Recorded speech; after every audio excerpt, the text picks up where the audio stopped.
Hello welcome back to my channel. അപ്പോൾ ഇന്ന് ഞാൻ വന്നിട്ടുള്ളത് അടുത്തൊരു പെരുന്നാളപ്പത്തിൻ്റെ റെസിപ്പിയുമായിട്ടാണ്. അപ്പോൾ ഞാൻ ഫസ്റ്റ് ബാട്ടുപത്തലിൻ്റെ റെസിപ്പി ചെയ്തിട്ടുണ്ട്. ഇത് വേറൊരു പെരുന്നാളപ്പത്തിൻ്റെ റെസിപ്പിയാണ്. അപ്പോൾ ഇതിൻ്റെ പേര് കൊട്ടപ്പം എന്നാണ്. ഇത് ഉണ്ടാക്കിയെടുക്കാൻ വളരെ സിമ്പിളാണ്, അതുപോലെ തന്നെ കഴിക്കാൻ അടിപൊളി ടേസ്റ്റാണ്. അപ്പോൾ എല്ലാവരും ഒന്ന് വീഡിയോ സ്കിപ്പ് ചെയ്യാതെ കാണാൻ ശ്രമിക്കണം. വീഡിയോ ഇഷ്ടമാവുന്നുണ്ടെങ്കിൽ ലൈക്കും സബ്സ്ക്രൈബും ഷെയറും ചെയ്യാനൊന്നും മറക്കരുത്.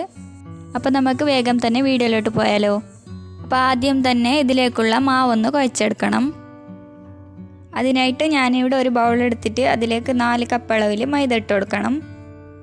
അപ്പോൾ ഞാനിവിടെ എടുത്തിട്ടുള്ള ഗ്ലാസ് 2 കപ്പ് അളവിൻ്റെ ഗ്ലാസ്സാണ്, അതുകൊണ്ടാണ് 2 പ്രാവശ്യമായിട്ട് ഇട്ട് കൊടുക്കുന്നത്. ഇനി ഇതാ ചെറിയ മിക്സിയുടെ ജാർ എടുത്തിട്ട് അതിലേക്ക് 4 മുട്ട പൊട്ടിച്ച് ഒഴിച്ചെടുക്കണം. അപ്പോൾ 4 കപ്പ് മൈദയിലേക്ക് 4 മുട്ട വേണം. പിന്നെ ഇതാ 4 ടേബിൾ സ്പൂണ് പഞ്ചസാര ആഡ് ചെയ്ത് കൊടുക്കണം.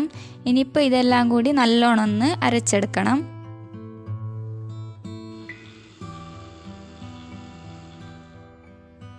അപ്പോൾ ഇതാ ഞാനിവിടെ നല്ലോണം ഒന്ന് അരച്ചെടുത്തിട്ടുണ്ട്.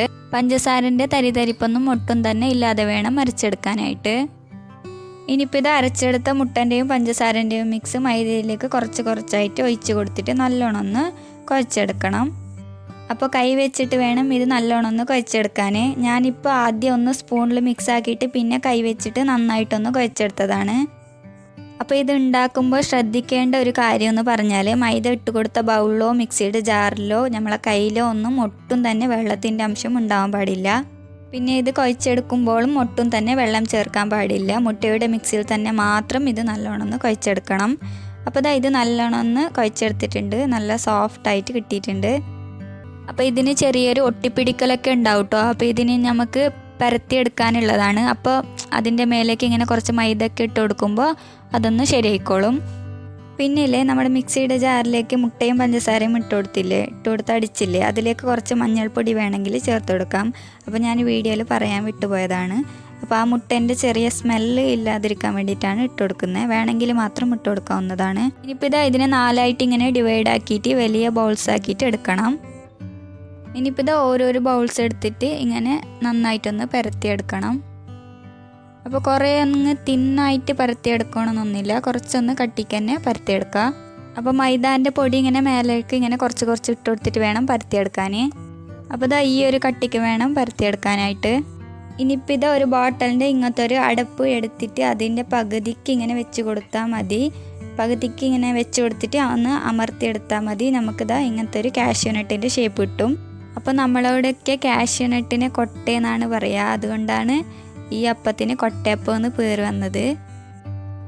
അപ്പോൾ ഞാൻ എല്ലാത്തിനെയും ഇങ്ങനെ കൊട്ടേൻ്റെ ഷേപ്പിലാക്കി എടുത്തിട്ടുണ്ട്.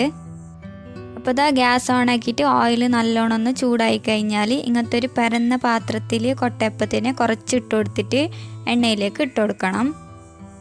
നമ്മൾ കയ്യിലെപ്പോഴും ഇങ്ങനെ എടുത്തിട്ട് ഇടാൻ പാടില്ല. കയ്യിൽ നമ്മൾ എടുത്താൽ ഒന്നാകെ അത് കൊഴിഞ്ഞു പോവും. അതുകൊണ്ടാണ് ഇങ്ങനെ പാത്രത്തിൽ കുറച്ച് ഇട്ട് കൊടുത്തിട്ട് എണ്ണയിലേക്ക് ഇട്ട് കൊടുക്കുന്നത്. അപ്പോൾ ഇത് എണ്ണയിലേക്ക് ഇട്ട് കൊടുത്താൽ കുറച്ചൊന്ന് പൊങ്ങി വന്നിട്ട് കുറച്ചൊന്ന് വലുതാവും.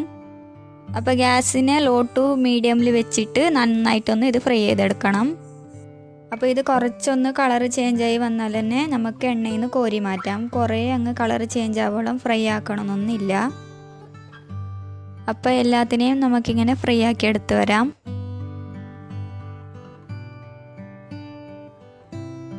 അപ്പോൾ ഗൈസ് നമ്മളെ കൊട്ടയപ്പം ഇവിടെ റെഡി ആയിട്ടുണ്ട്. അപ്പോൾ കഴിക്കാൻ ഇത് അടിപൊളി ടേസ്റ്റാണ് കേട്ടോ. എല്ലാവരും ഒന്ന് ട്രൈ ചെയ്ത് നോക്കണം.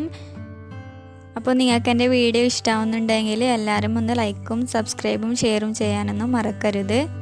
അപ്പോൾ പുതിയൊരു വീഡിയോ ആയിട്ട് കാണുന്നത് വരേക്കും ബൈ.